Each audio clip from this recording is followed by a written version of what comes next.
Well, friends, as we begin tonight, thank you for coming. This is just so much fun for all of us to be together. I'm very happy to have a couple of co-MCs in Elliot and Ella, so thank you all for that. Good. I want to just take a little register of where people have come in from. So, Scotty, where from? Alabama. Where else? Illinois. Cincinnati. Pennsylvania. Yes, Alberta. We've got some foreigners in the midst. Great. Wonderful. Good. Ohio. Yes. You're getting a sense, you already had it, of the expansiveness of the mission of United. We're so happy that children and parents and grandparents and former faculty and board members, wave, wave, wave. Thank you all for being here, all of you, for you contribute to the good work that's going on here. Isn't it fun to throw a party? Now, I'm being elegantly frugal. There's box wine to keep the CFO happy, you know. But there you go. There you go. It's good to be together. Last night we celebrated academic awards. Tonight we have an opportunity to witness some of the good work of some of our graduates. And so let me call upon Dr. Jennifer Oz Freeman, Dr. AF, who will give this introduction. Thanks so much.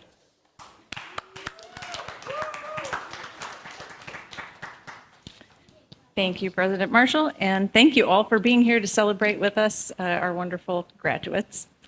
My name is Jennifer Oz Freeman, and I'm the Program Director for Theology and the Arts at United.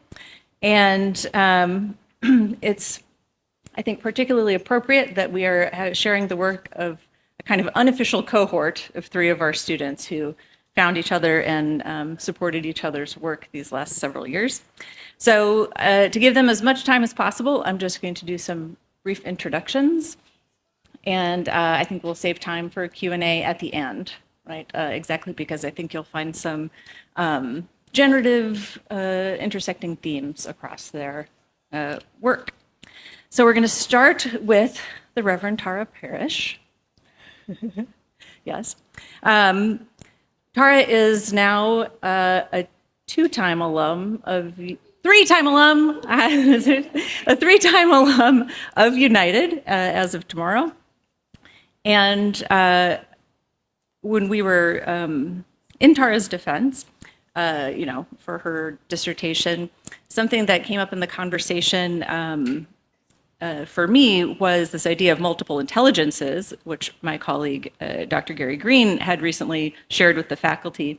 And I think you'll see in Tara's work as a chaplain, as a theologian, as an advocate for often patients in healthcare settings, there's multiple intelligences at play in any given moment in the life of a chaplain, where they step into a room and can feel like there's a certain kind of, my other colleague, Dr. Patman, might call it atmospherics of a certain kind. You'll have to ask him about that over wine, I guess, because I'm not going to get into that.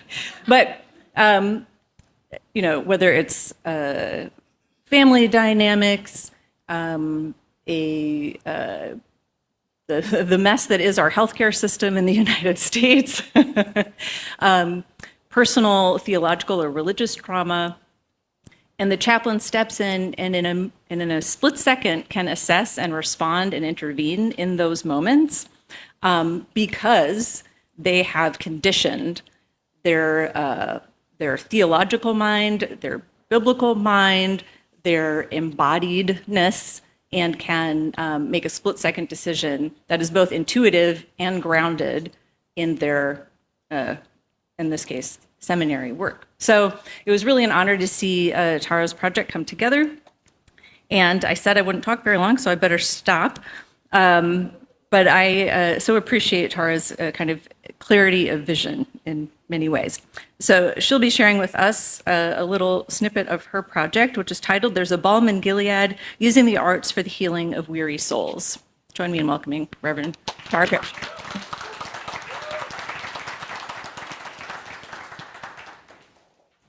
It is a mistake to give the mic to a Black preacher and expect that I'm only going to speak for just a few minutes.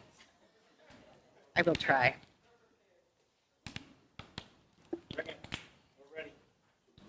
Okay. It's hard to believe that after writing 163 pages with 38,126 words that I have any words left at all, but I will try to push through for the next 10-ish minutes.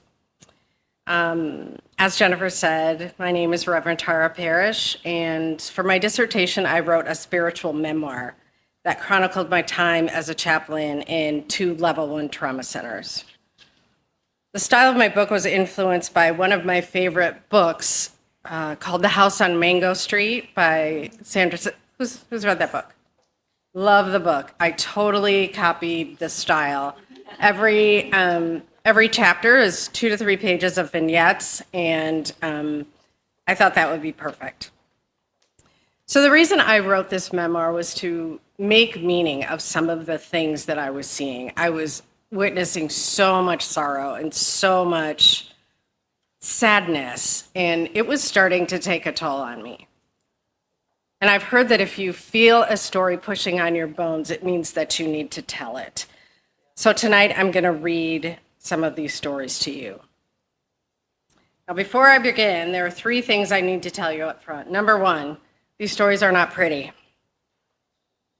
They are full of the messy, beautiful, and terrifying humanness that chaplains see every day. They're sometimes funny, absurd, and at other times heartbreaking and raw, but they're all beautiful in their own way. Second, there's language. If you're the type that needs to clutch your pearls, if you hear the F-bomb, I invite you to just pay attention to this beautiful artwork and try to tune me out. Okay, third thing, and this might be completely inappropriate, but I'm going to say it anyway.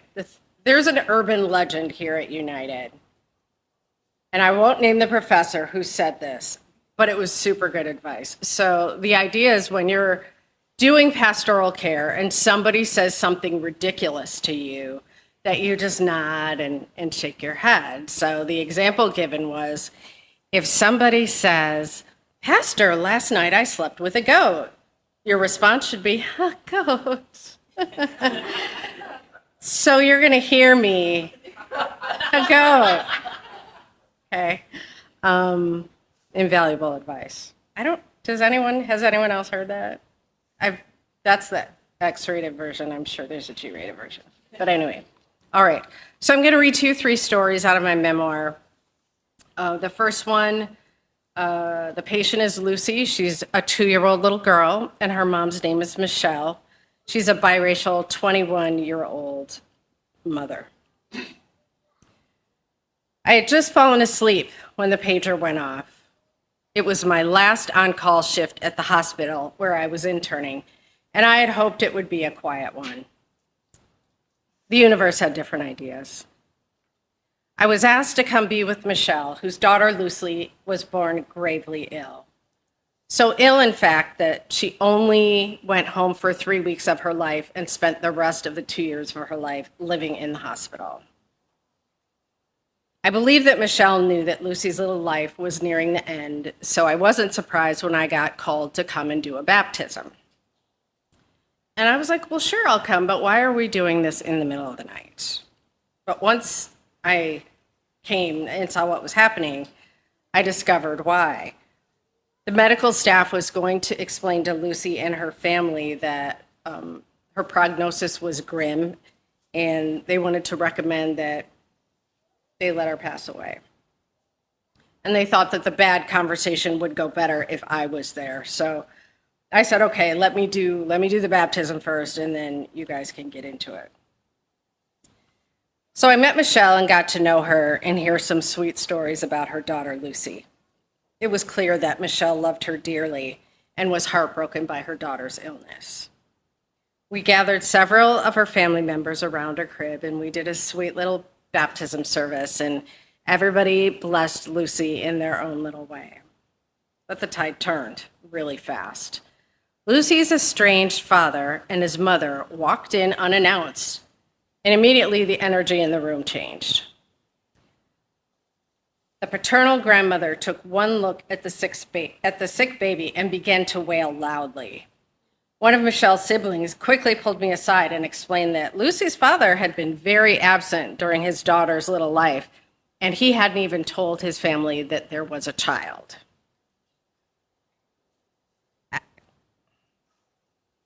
And I just looked at her and I said, I know you didn't just say he didn't tell his mama, and there's a baby, and the baby's dying. So the tension started ratcheting up because, of course, now you show up. Okay.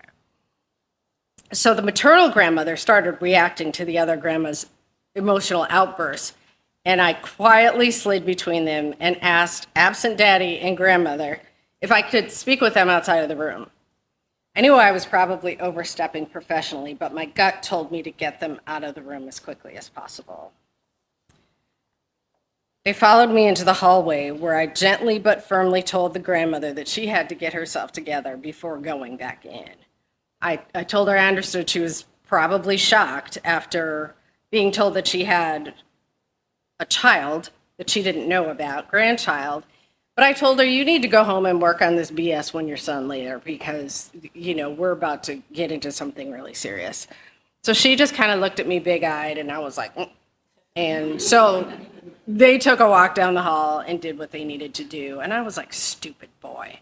How are you going to ignore this baby and show up with your mama and say, oh, by the way, I have a 2-year-old daughter, and I'd like to meet you and watch her die on the same day. But I held it together. By this time, the doctor had arrived, and everyone was settling in to listen to what he had to say. I crept into a seat close to and directly across from Michelle so that I could fully see and hear her. He tenderly explained that Lucy's little body couldn't take much more, and he felt like we were only making her suffer at this point.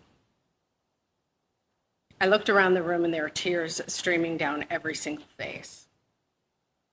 The doctor looked at Michelle in the eyes and said, I believe it's time. Can we have your permission to let her go?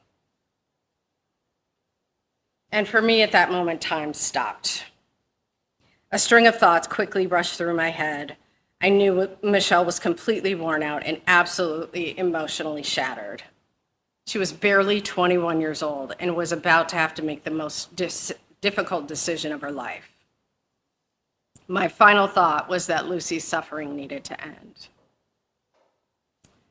Michelle looked directly at me. She zeroed in on my face as if she was asking for my permission. I looked her directly in the eyes, and I slowly nodded my head yes. And after a few nods, she began to nod her head yes, too. And then she broke into inconsolable, soul-crushing anguish. This was the bravest young woman I had ever seen. Her family stood up and encircled their arms around her as I quietly slipped out of the room to give them the privacy they deserved to say their final goodbyes to their angel.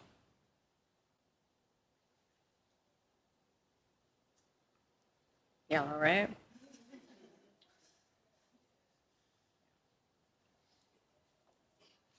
The next story, the patient's name was Julia. She was a Native American woman, about 30 years old, and the family member that was present for her that day was her mother. Julia had overdosed on methamphetamine. She had previously designated herself as an organ donor on her driver's license, so they were keeping her alive to keep her organs viable. And when her mother came to see Julia, she was devastated by both her daughter's death and devastated to hear that she was a designated donor. This particular tribe of Native folks did not believe in donation, so she was really, really upset. But the hospital, once they have the signed document, they're like, give us the organs, we don't care if you agree, it's going to have to happen. So it was nearing the time to take Julia to the OR, and the charge nurse told me that they were concerned about Julia's mother. And I was like, what does that mean? What does concerned mean? And so in my chaplain way, I said, say more about that. And earlier in the week, she told me earlier in the week, Mom had come to see Julia after drinking. And I thought, well, yeah, I'd probably need a drink too if my daughter had just overdosed. But again, fix your face. And they called security to handle her. She was asked to leave, which she did loudly. So I asked the nurse if she called me because Mom was drunk again. And she said, oh, I don't think so. And I was like, okay, why am I here? It was nearly time for Julia's honor walk, and they wanted me to handle Mom in case she got emotional again. The hell? Fix your face. She nodded toward the end of the hall where I saw uniformed security guards on standby. I was like, what the hell? Okay, stop rolling your eyes, stop rolling your eyes. So I went into the room, and Mom was alone in the room and welcomed me in. After spending time with her, all I could see was a broken-hearted mother, not a drunken, crazy woman. I prayed with her and assured her that Jesus was weeping with her. I went back out to the charge nurse and diplomatically told her to have the security guards move out of sight so that they didn't upset her mother even more. After all, she was about to escort her daughter to death's door. I told Mom it was time. Several doctors, nurses, and aides had silently lined up along the hall as Julia was wheeled to the operating room. I held Mom's hand, lifted her chin, and we followed the gurney to the entrance of the OR. The surgeons were anxiously waiting at the door. They felt like wolves and vultures to me, but I knew they were doing their job, and I knew that time was of the essence. They were doing what they had to do for the patients who were receiving Julia's gifts of a better life, but it still bugged me. When we got to the entrance of the OR, through clenched teeth, I quietly said to those standing and waiting, let her mama say goodbye to her daughter. Mom leaned close and stroked Julia's hair. The final words Julia heard were her mama telling her how dearly she was loved and what a beautiful and honorable thing she was about to do. It was an incredibly tender moment that none of us had any business witnessing. My side, I was working overtime, and I was double dog daring anyone to rush this poor lady and saying goodbye to her loving daughter. But they didn't. In fact, something in their expressions had changed. They had softened. Perhaps they realized that Julia was a human being. Perhaps they wondered what it would be like if this was their child. Perhaps they understood that they were witnessing a sacred moment. They all silently bowed their heads.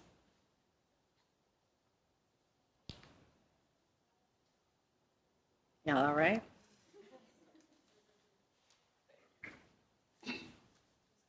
Okay, last one. I saved the best one for last, maybe. Okay. Laura, 60-something-year-old white woman. Family present were her two sisters. You'll understand in a minute. 2 days before, Laura had come from Kentucky to visit her two younger sisters. She began having chest pain, so they brought her into the hospital, and she was admitted. They said that she was very sleepy this morning, and when they arrived to visit her, she was barely conscious, but they thought was just sleepy.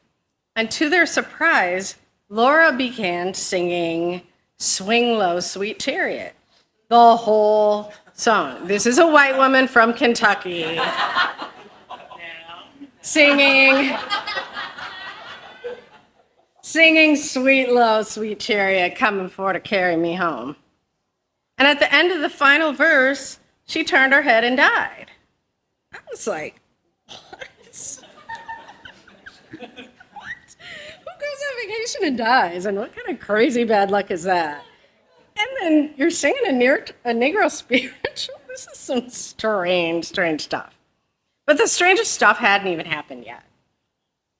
The sisters realized that they didn't have any money to get Laura's body back to Kentucky. So they started calling relatives to tell them, that Laura had died and asked if they could contribute money to help get her body back home. Unfortunately, they were all broke and unable to help financially. They asked me what I thought they should do, and I was like, I got nothing. Like, I'm still back at the singing the Negro spiritual part.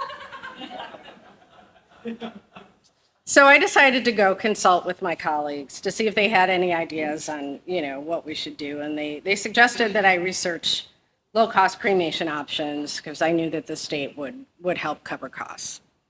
So I was like, good, great, I have the answer. And then when I went back to the room, they were like, oh, we made a decision. I was like, okay, what y'all gonna do?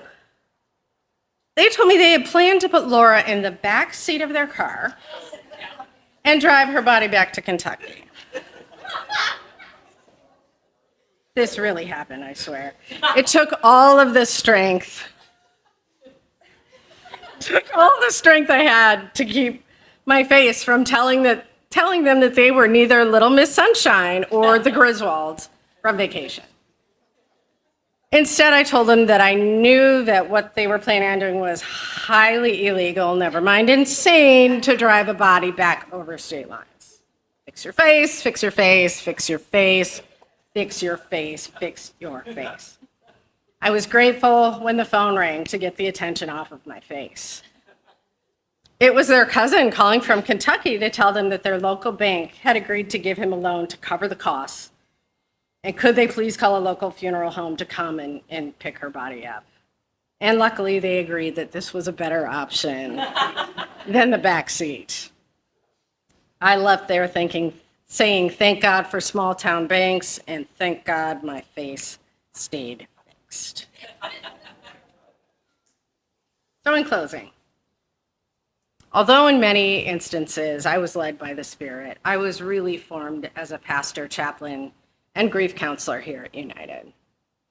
Specifically, the Reverend Doctors Paul Capitz and Carolyn Pressler, who's here, raise your hand, who gave me a great foundation in theology and in the Bible.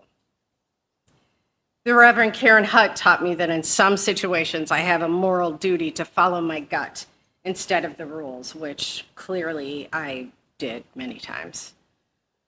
And to Cindy Beth Johnson, who started me on this path of theology and the arts and who has been my biggest cheerleader.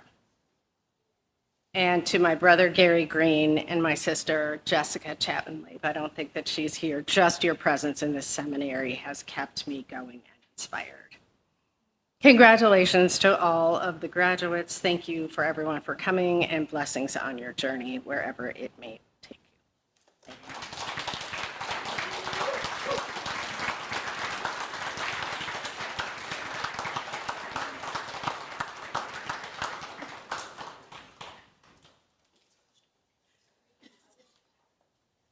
Okay.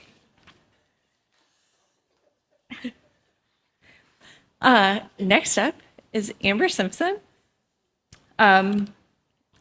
It's been really, well, as a long distance student and a early pandemic student also, it's been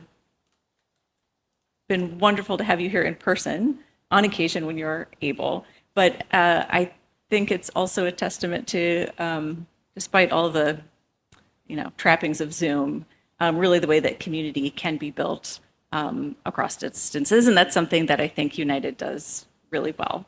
And the friendship and collegiality that these three in particular have built over the last few years, I think is a testament to that.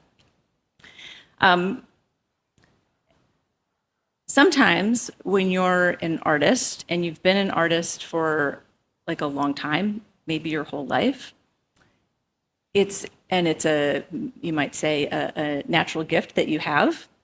It can be difficult to notice the water in which you swim so easily, right? And sometimes I've observed that some of our art students need encouragement to take credit for the work that they do so well. And Amber is one of those students, and it's not totally a success on my part yet. I still have a couple of days. I'm hoping that I can get, the awards last night didn't quite get us there, because she already said a couple self-deprecating things this afternoon. So you might think about doing another degree and we can just keep at it. But we've made progress, distinct progress. And that was a great amount of the work that Amber did in her dissertation and through our kind of drafting and revision process. So I think that my, I was going to say invitation to you would be to work on taking credit for your gifts, talents, and hard work, and to remember that you are worthy of these things. Okay. So Amber's going to speak to us about her project, Painting Trauma, How Art Can Redeem COVID-19.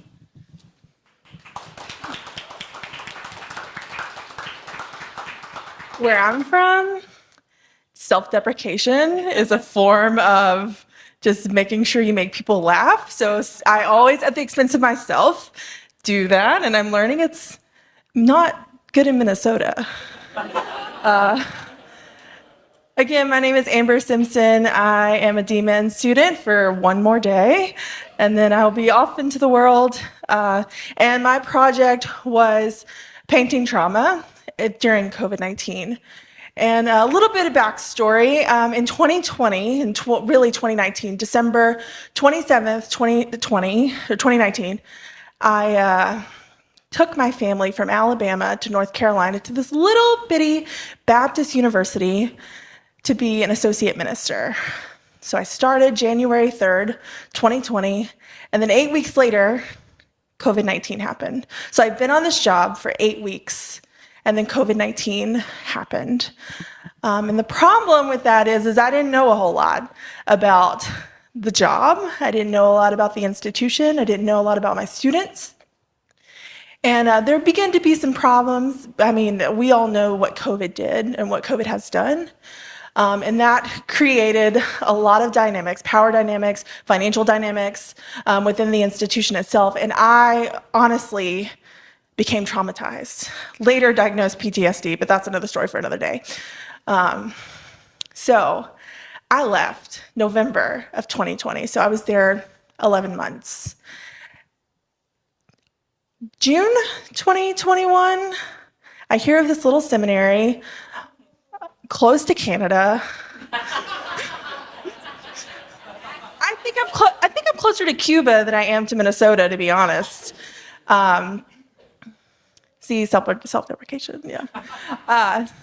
So I hear of this little seminary, and it's got a theology in the arts program. And I did not know what that was. I was very new. Because I lost my job and I left, I started an art business, and it's very hard to do online. If you've ever tried it, I don't recommend it. But I really still wanted to be a minister. I still wanted to minister to people in a way that is indicative to who I am as a person. And so this landed in my lap, this theology in the arts program. I went for it, and in September 2021, I applied and became a DMin student. But this trauma, this religious trauma, this COVID-19 trauma was still there, and I had to do some healing myself. And the way that I did that was through art. So we had to do this little thing called a dissertation. And so as I began to be in classes, as I began to learn about what a dissertation was, because where I'm from, we don't have those things. So I decided to do it on COVID-19 and talk to other ministers. So what I did was I talked to 24 ministers, whether it was they were chaplains. If you were a part of my project, please raise your hand. Yes. These are just a few. I did most of them on Zoom, a couple in person, but I was able to learn about what other ministers, what other chaplains, what other pastors, I called them ministry leaders, what they did, how COVID-19 impacted them. And I got to see that my story wasn't so much different than theirs. That their trauma that they experienced, and they experienced trauma on top of helping all these other people deal with their trauma, all while leading a children's ministry, all while making sure the lights, don't go off in the church, making sure that Zoom works for their elderly people, and making sure there's some sort of community being built online, all while sheltering in place, all while doing pastoral care for people over the phone, via text. It was a very hard time. If you are a pastor, a minister, or a ministry leader, please raise your hand. If you were affected by COVID-19 in some way, raise your hand. Everyone should raise their hand. So we all have some level of trauma. Whether we like to think it or not, we do. And so this project that I put together was with this idea that art can heal trauma, specifically COVID-19 trauma. Now, I did not heal trauma. I didn't heal anybody's trauma. That's for your therapist. But we did start a journey together. We started a conversation, and we took a road together so that some healing can begin to happen, or that some healing that they had started can continue to go. So I interviewed these people. I asked them about what their experiences were like during COVID. I asked them about what they think art can do. Can it heal trauma? Did they have any kind of self-care hobbies during COVID? All of these questions. Do they think the church has some obligation to heal trauma within its context? And most of everyone said yes. What I learned was that 20 out of 24 ministers transitioned, meaning they left their church and went to another church between 2020 and 2022. 20 out of 24. Some more than once. So not only are they leaving the church that they've been running, they're also going to a new church in a new environment. Some of them didn't even go into the church the first time until like last year or 2 years ago. So it was a pretty big adjustment. Burnout. We all had burnout. Ministry leaders had burnout. They were lonely. Dreams that they had of what their church or what their position was going to look like shattered. How they felt. And then throw on top police brutality, the murder of George Floyd, how we treat LGBTQ people in our country. All of this is also going on while we're in the middle of a pandemic. So I took all of that. I found 8 themes: burnout, loneliness, chaos. I can't remember them all. But I created this body of artwork. And through this, it was cathartic for myself, because I worked on healing myself as well, and realizing that them telling me their stories, they were validating everything that I went through myself. And because they were seeing me just by feeling seen. Does that make sense? And I don't know if you've ever done that, but man, did that feel good. So I created this body of artwork, as you can see here. If you can't see, come see me later. We can talk about it more. And I created 8 pieces, and I sent it back to them. And when I sent it back to them, I asked them, was this process healing for you? Where do you see your story in this? And in that, I got things that I never recognized before. Like when I painted, now this is alcohol ink art. Anybody heard of alcohol ink art before? And this is a process that's not normal to do with alcohol inks. Instead of adding layers on top of layers, which is what you do with alcohol inks, I did it in one single layer, and I stained the canvas. And so I wanted that metaphorically to talk about this lens, this staining that COVID-19 did for us. Now, when we talk about stains, we talk about stains imprinting us. That can have a negative connotation, right? But it's not. It's really not. It just changed our perspective. It changed in the way we look at the world and look at each other. I think it makes us value community a little bit more than we did previous. And so you get these 8 different pieces, all from the same process. You get 8 different pieces in colors. I chose colors based on based on what I thought would be a color indicative to a specific emotion, like grief, love, peace, hope, transition, burnout, loneliness. I think that's all of them. Yeah, and this is what I got. And what I love most about them is that their colors, even though it's only one layer, is that they're very rich and saturated. Yeah. I think, too,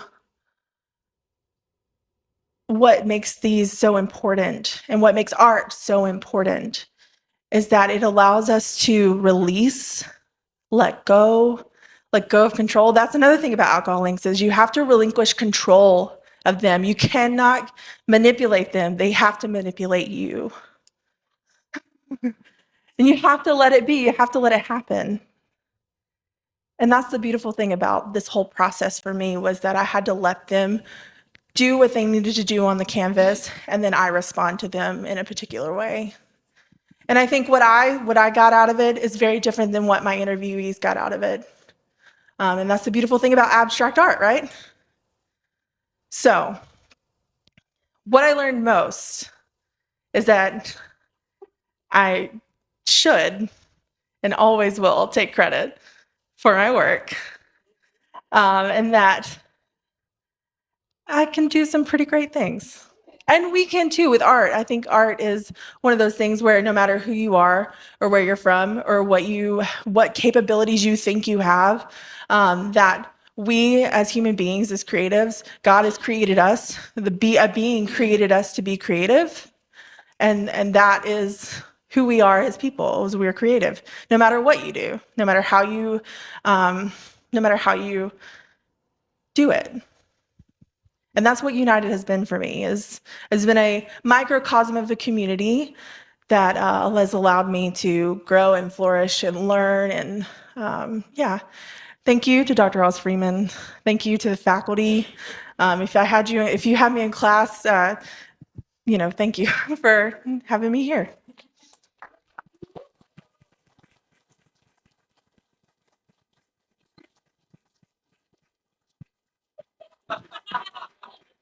I have not learned my lesson. Okay. You can tell who the actor is, I guess, ready to take the stage. So I won't spend too much time introducing Kira Segal. Kira is, I'm thinking of your introduction, the phrase that came to me immediately was like unbounded creativity. So I don't know, think about that.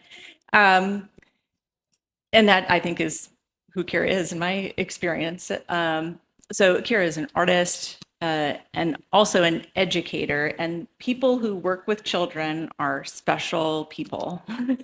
Having children myself and not working with them. I'll just say, when you voluntarily work with children, that's a admirable vocation. And what's more, to bring the arts to children and to introduce the arts to them as a tool, as a vocation, as a resource early in their lives is such an important thing. So just, I admire your vocation as I've witnessed it over the last several years. And also your kind of, I would say,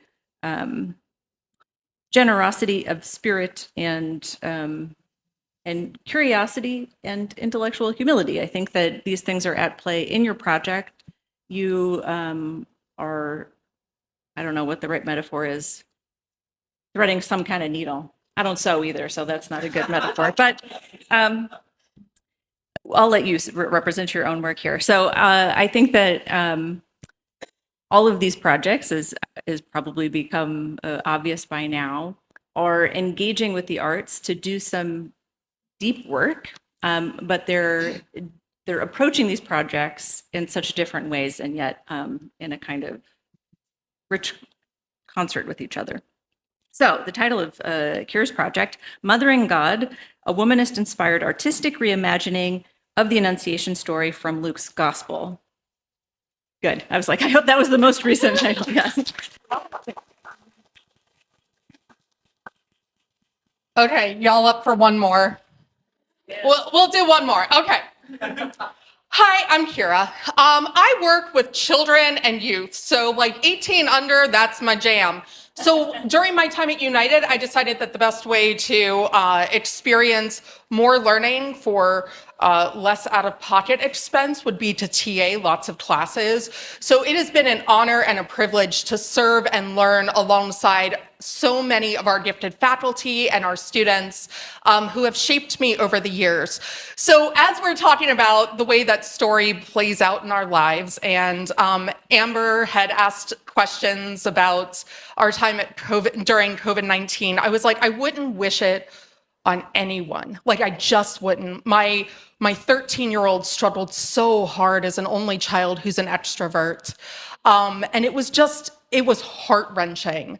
And our office was always full of like kids stuff just everywhere, because we're like, how do we make this happen? And so Easter falls, I don't know, 2 weeks in, and I'm like, great. So we tried doing Sunday school online, and that was a nightmare. And this little book isn't translating well. So I was in Dr. Oz Freeman's history and the arts class and was just like, I'm going to take some of that and put it to good use. And we're going to take some creative licensing in the educational world. So we will not redistribute this, and we will make sure that we cite every artist ever. But I'm going to introduce kids to art from around the world throughout the centuries. And we're going to start retelling these stories and trying to expand. How do we understand the sacred stories that we tell so often? Now, when I first popped in at United, I was working at House of Hope, and this guy, Phil, who is now serving as the associate minister there, was on staff here at United, and he was like, hey, I heard you have some continuing ed money. Cindy Beth has this really great spirituality in the arts certificate, and I think it might work for you. And so I got involved, and I loved it. And we're sitting down one day, and Tara's in the room with me, and we are journaling. I promise these stories make sense in my head. Okay? So we're journaling, and she's like, okay, I want you to pick a familiar Bible story, anyone you want, and pick an unlikely character and rewrite the story. And so I'm like, okay, yeah. I'm going to do swaddling cloth in the Annunciation story. Yes. Okay. So the Annunciation story is that story in Luke's Gospel where the angel shows up to Mary and is like, hey, look, you're going to have this baby. I didn't find out till my project, because nobody has ever preached it this way, that this is rooted in this Hebrew call tradition of there are 5 points to this. The angel shows up and you're surprised. And then here's the message. And you're like, no, not me. And then all of a sudden you've got, here's the special sign. Elizabeth's pregnant. Okay. So it's totally a call narrative. And nobody told me. Thanks a lot. You make it a 40 and you're like, these are the things I learn. Okay. So I was like, yeah, I'm writing from the swaddling cloth without this information, going, this is kind of creepy. There's this teenage girl and she's all by herself. And this guy shows up and he's like, no, really, I'm a messenger from God. Trust me. And you're going to have a baby. And I'm like, the more I write from the swaddling cloth, the more creeped out I am by the story. And all the evangelical purity culture that I was raised in and try to deal with my own trauma and therapy for. Okay, all of that is sort of seeping in. And I'm reading this story going, Listen, I already have questions about my Christology, and United has been a really safe space for that to be okay. And I've been really fortunate to work in churches that are like, you don't have to have all the answers. And the great thing is that kids are learning these stories while you are teaching stories, and you're all just wrestling with it together, trying to faithfully live into our call to love one another, to be a community, and to move toward healing and wholeness. So, okay, I could do this. I could do this. But I cannot tell this story ever again. Not like this. And now my kids, who I have to navigate somehow through this Christmas pageant every year, so I can't escape this really creepy story. Now I have to be like, okay, little Susie, it's your turn to say, but I'm a virgin. And little Susie cracks up, and I'm like, little Susie, if you can't say it with a straight face, maybe it's not the right role for you. Now, in Cindy Beth's class, I was given creative license to do the crazy that I do. And so when Dr. Oz Freeman is like, yeah, my creativity, she will tell you that I overcomplicate everything. Like, if nobody in the professorship here at United, like everybody who has had me, nobody will say, oh yeah, no, Kira like kept it really simple, got it the first time. Nope, I overcomplicate everything. So in one of Cindy Beth's classes, we're talking about social transformation in the arts. And I was like, you know what? I started teaching theater because I do a lot of storytelling. And I'm like, yeah, okay, I'll have the kids help me retell this story. So we'll do the art from around the world throughout the centuries. We'll then have the kids identify, like, what is it that's really important that we carry forward from this story? And now let's recreate it ourselves. And my kids sat in a group and they went, well, I have a question for you. So you said that Joseph had to go back to his hometown, but where are Jesus's grandparents? And having done this for almost 2 decades, I went, I have never had somebody ask me that question. And it was brilliant because all of a sudden, we found a whole new way of telling this story. So kids were like, I want to be the last ones to check into the inn, and we're going to go make dinner. We're going to go forage for dinner while Mary and Joseph are like chilling out. Mary to have that baby, you know, we'll be back with the warm towels. These shepherds show up and they're like, we'll watch the baby while you sleep. And then the angels were like, the shepherds need to go wash their hands. We'll watch the baby. Everybody just wanted to be community and be in this space together. And I thought, you know, there's something really lovely about being playful with scripture. So then I end up in Dr. Green's class. So Dr. Green is like brilliant. If you are still like going forward with United in any way, shape, or form, come see this man for anything and everything. He's got some good brilliance going on. And I could say that now that I'm graduating because you can't do anything about it. Okay. So I was in a liberation theology class, and I'm reading Dolores Williams for the first time, and I have this aha moment that again made me feel really stupid, where I all of a sudden realized that the way that I understood the history of surrogacy is through like my whiteness and through people who love one another and want a baby and can't necessarily have one. And that's a brilliant, beautiful thing about surrogacy. And it is not the normative story, but it kind of is the one that not only I was raised with, but that gets told a lot. And so I started wrestling again with the story of Mary and the angel, and I'm like, you know, Dolores Williams has a lot to say about Black women's experiences during the antebellum era and how their bodies were abused and how having agency over your body is so, so important. And we're now in this time of like the overturn of Roe v. Wade, and, you know, there's lots more questions about agency and bodies. And I just could not keep reading this story and telling this story in pageant after pageant every year without doing some real questioning, deep-seated work about my own white lens and the way that I'm approaching this story. So I read not tons, I read like 72, and there's a lot more than that. I read tons of 72 womanist scholars to try to glean a better understanding of this rich tradition of Black women's lived experience as an authoritative voice and experience that doesn't need white people to set the record straight. Learning to navigate those spaces in ways that are constantly speaking up against the oppressive forces that are in our world that Black women especially keep encountering through racism, classism, and sexism. And as I spent this time wrestling with all these different scholars, I realized one of the core pieces of womanism is you cannot do this alone. And white people, we are raised that we are individualists. There's only enough for me or somebody else, so it's all a competition all the time. Either you get a leg up or I do, but there's not enough for both of us.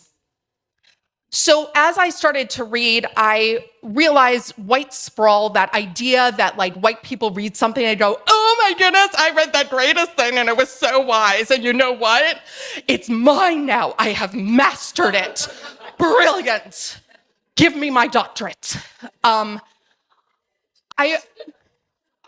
work with kids. They're like, y'all, you don't even know. Okay. But there's this idea of like mastery that we think that we need to step into. We think that these things can be ours because we appreciate another tradition. And I realized it was really important that if I was going to do some womanist-inspired creative reworking of this story, that I could only do it if I were in community. Because I can't tell you how many times I read somebody and I was like, oh, I think I understand this. And I bring this idea to Tara, and she's like, nope. Or Dr. Green is like, you're really close. Sam, Carwin, and Pamela Cook, and Jessica Chapman-Lape were all really great guides along this journey to try to figure out what would it look like to decenter my whiteness in the way that I understand and retell the story of the Annunciation. And all of a sudden I realized this whole idea of pronouncing like, Mary, you're gonna have a baby. Like, no. Because that doesn't feel like agency is really there. And like, if this is your God, can you really say no? I mean, so instead, I did some reworking of it in which it is God showing up, not sending an angel. So there's this brilliant, yay, okay. Watch your camera angles. Christina Cleveland is this brilliant womanist scholar, and she speaks about the sacred Black feminine. And in it, she says, this sacred Black feminine does not need somebody else to do the work for her. She doesn't need priests coming around. And I went, oh, great. Okay, so I'm going to use that to say, Gabriel, we're giving you the boot. We're recasting. We're going to put Mother God in the midst of this. Because if this is really that important, if liberation and incarnation is that important, this was an oral storytelling tradition. We get to like keep creatively reworking it. So we're going to stay faithful to what does it look like for incarnation and liberation to be possible? And I was like, God would show up. She wouldn't be outside the community, living out in the nether regions somewhere where we can't access her. She would be here pouring the water for the women on a hot day in the tents in the wilderness. She would be coming in with an invitation. Are you ready? Are you interested in partnering with me, we're going to co-conspire to overturn all the oppressive powers. We're going to rock this world and turn it upside down. We're going to make justice happen. But I can't do it alone. And I need you. But only you can choose. Are you ready to drink from this cup? Are you ready to step into liberation? Because we all know that our liberation is wrapped up in one another, even white people. White supremacy is something that affects us, not just the way that we oppress everybody else. And so through, I promise I'm wrapping up, promise, it's happening. So through this time, I learned that instead of carrying the shame and the guilt that my feminine body, my plus size feminine body, my mental illness ridden plus size feminine body carries every day, that I was going to learn some self-love. I learned that I don't have to do this alone. In fact, if I do it alone, I'm already behind. This is work that's meant to be done in community. And not community where I say, oh, my little white girl self needs 3 Black people so that I can say that I did my due diligence. You need to actually be in community with people who are not afraid to tell you when you are being toxic, when you are wrong. We are all learning from one another. And so I learned to kind of put aside my imposter syndrome just long enough to try to bring a story into the world that I hope moves us in conversation a little closer toward new possibilities for liberation. When we learn to creatively play with scripture, when we learn to faithfully live into what it means to be loved by the God who has created us to be all that we are. And so I'd like to share that story with you right now. You could come see artwork later, but yeah, Michael's going to share that story. This is called Mothering God.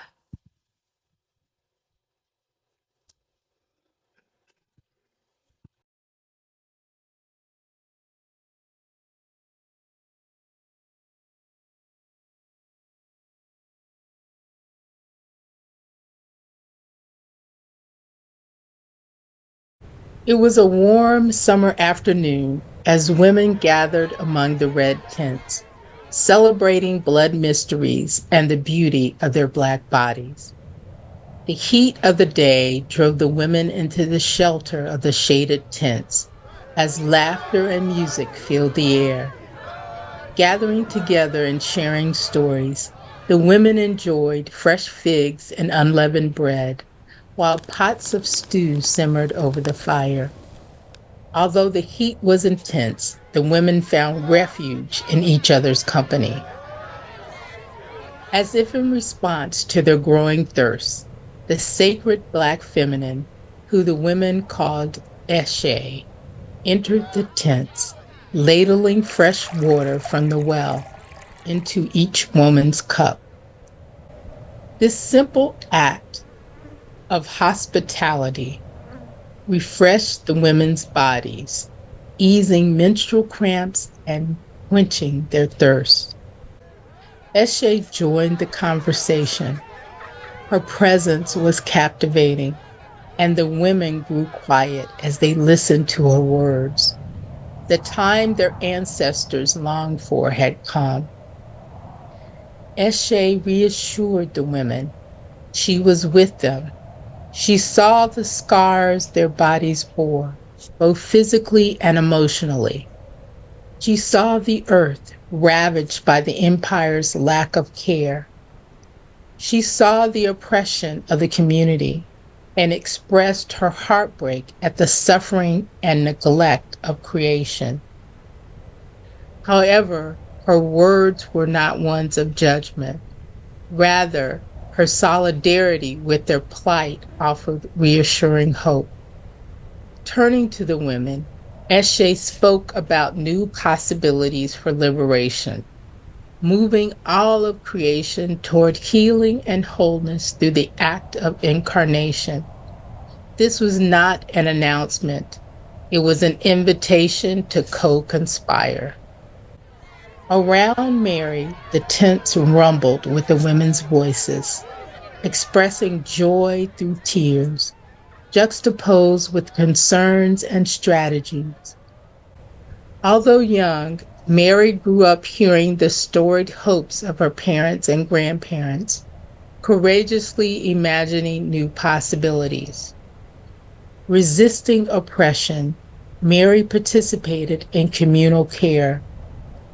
Her youth did not deter her from making a difference, as she invited hungry neighbors to enjoy a meal with her family, participated in seasonal harvests, and supported exhausted mothers by caring for young children. As she heard her elders speak of liberation, Mary listened intently. Desiring a new role, she chose to birth beauty into the world. She was not one to shy away from struggle and knew her community was meant to thrive.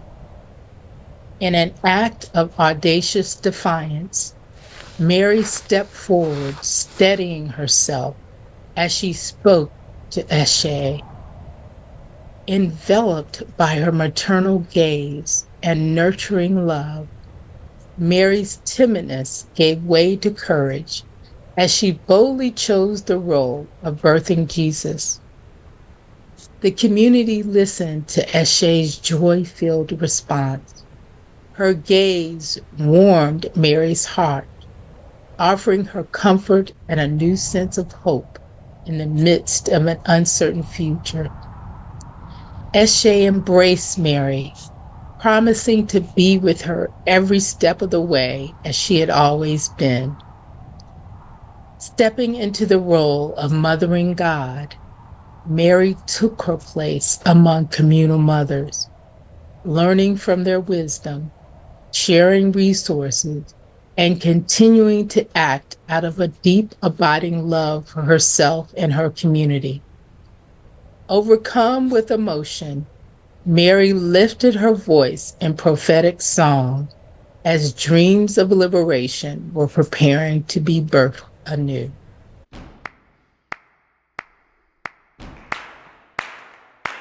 The day gonna come when I won't march no more. The day gonna come when I won't march no more. But while my sister ain't equal and my brother can't breathe, hand in hand with my family, we will fill these streets.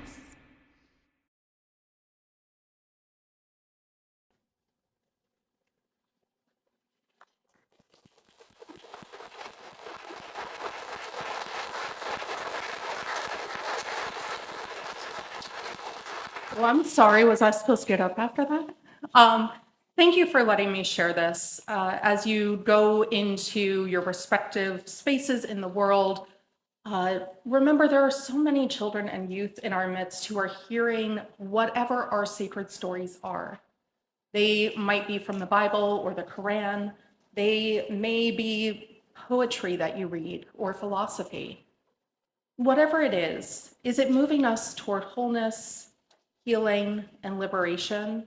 And if not, how are we questioning the way that those stories are being told so that we can make this world a much better place for all of us? Thank you.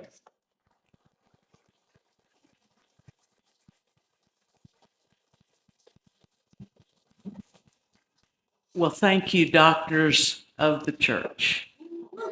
Newly minted soon. We're grateful. You may have some questions or exchange you want to have with one of these fine scholars, and so we'll do that after we let you go. I saw a cartoon the other day. There's a fine line between a long service and a hostage situation. And so I don't want you to feel like you're a part of the latter this evening.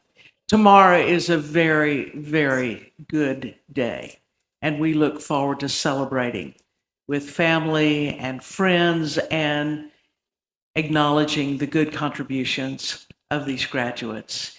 Thank you, faculty, board, friends, family, all of you for being here tonight. Good night.